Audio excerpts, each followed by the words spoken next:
Good morning, student. Today we study about the pressure. So let's see the definition of the pressure. Pressure is defined as the force acting normally per unit area. ठीक है, pressure का मतलब होता है कि per unit area means per unit area पर जो भी फोर्स लगेगा नॉर्मली उसको हम लोग क्या बोलेंगे, प्रेशर. सो प्रेशर का फॉर्मूला हो जाता है P equal to F upon A. P means pressure, F means force, A means area.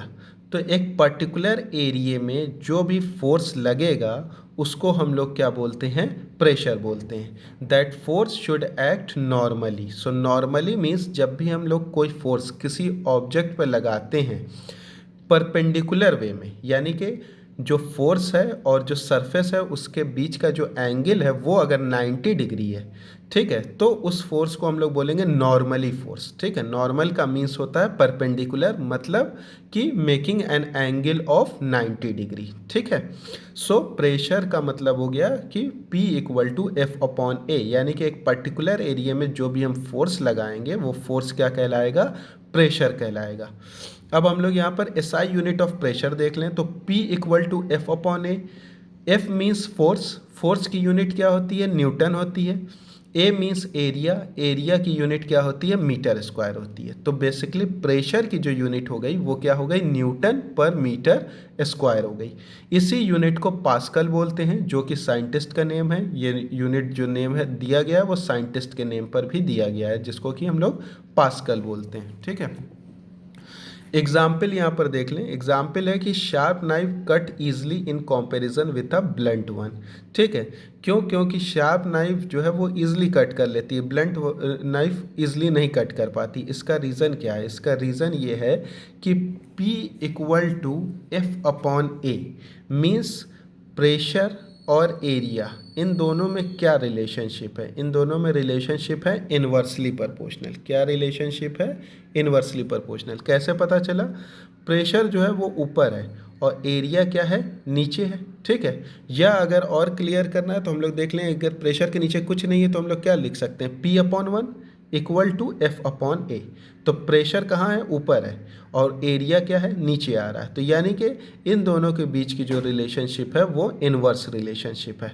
Inverse relationship का मतलब हुआ कि अगर एरिया बढ़ेगा तो प्रेशर घटेगा और अगर एरिया घटेगा तो प्रेशर क्या होगा, बढ़ जाएगा. ठीक है, यही वजह है कि अगर हम लोग ब्लंट नाइफ वो शार्प नाइफ लेते हैं तो उसका एरिया जो होता है वो बहुत कम हो जाता है और जब एरिया बहुत कम हो जाएगा तो उसका प्रेशर क्या हो जाएगा, बढ़ जाएगा. और प्रेशर बढ़ने से क्या होता है कि शार्प नाइफ जो है वेजिटेबल्स या फ्रूट को ईजिली कट कर देती है. ठीक है, यहाँ पर एक और एग्जाम्पल हम लोग देखेंगे कि position of rectangular glass slab. ये ग्लास स्लैब है, फर्स्ट पोजीशन में ये इस तरीके से रखा गया है वर्टिकली और सेकंड पोजीशन में ये इस तरीके से रखा गया है हॉरिजेंटली.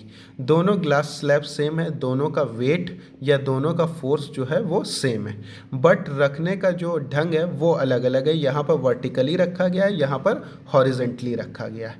तो यहाँ पर वर्टिकली रखा गया है तो कितना एरिया इसके कांटेक्ट में है, ग्राउंड के कांटेक्ट में, कम एरिया ना. और यहाँ पर हॉरिजेंटली रखा है तो क्या है, ज़्यादा एरिया जो है वो ग्राउंड के कांटेक्ट में है. ठीक है, तो अब हम लोग देखेंगे कि पोजीशन वन में जो ग्लास स्लैब है वो ज़्यादा प्रेशर अप्लाई करेगा. क्यों, क्योंकि पोजीशन वन में जो एरिया ऑफ कांटेक्ट है वो हम लोग देख सकते हैं कम है, कंपैरेटिवली जो है वो बहुत कम है. तो अगर एरिया ऑफ कांटेक्ट कम है तो प्रेशर क्या होगा, ज़्यादा होगा. क्यों, क्योंकि प्रेशर का मतलब होता है फोर्स अपॉन एरिया और फोर्स का मतलब हमने बताया है कि फोर्स और वेट दोनों सेम होते हैं. फोर्स का मतलब हो गया वेट, वेट अपॉन एरिया. तो pressure equal to weight upon area. ठीक है, तो यहाँ पर एरिया क्या है, एरिया ऑफ कांटेक्ट क्या है, वो कम है, कंपैरेटिवली कम है. तो एरिया स्मॉल हो गया तो प्रेशर क्या हो गया, ज़्यादा हो गया. यानी कि फर्स्ट पोजीशन में ग्लास स्लैब जो है वो ज़्यादा प्रेशर लगाएगा ग्राउंड के ऊपर. ठीक है, इसी तरीके से अब हम लोग सेकेंड पोजीशन में देखेंगे. तो सेकेंड पोजीशन में हम लोग देख लें कि ये जो एरिया ऑफ कांटेक्ट है ये जो है ये ज़्यादा है इसके कंपैरिजन में. ठीक है, इसका एरिया ऑफ जो कांटेक्ट है वो इसके एरिया ऑफ कांटेक्ट के कंपैरिजन में ये वाला ज़्यादा है, तो हम लोग सेम फार्मूला लगाएंगे P equal to F upon A या P equal to W upon A. तो यहाँ पर एरिया क्या है, वो ज़्यादा है, तो प्रेशर क्या हो जाएगा, कम हो जाएगा। तो यानी कि सेकेंड पोजीशन में जो स्लैब है वो कम प्रेशर लगाएगी ग्राउंड में, बट इन फर्स्ट पोजीशन में जो स्लैब है वो ज़्यादा प्रेशर लगाएगी ग्राउंड पे। क्यों? क्योंकि फर्स्ट पोजीशन में एरिया ऑफ कांटेक्ट कम है तो प्रेशर ज़्यादा है। सेकेंड पोजीशन में क्या है, एरिया ऑफ कांटेक्ट ज़्यादा है तो प्रेशर जो है वो कम है।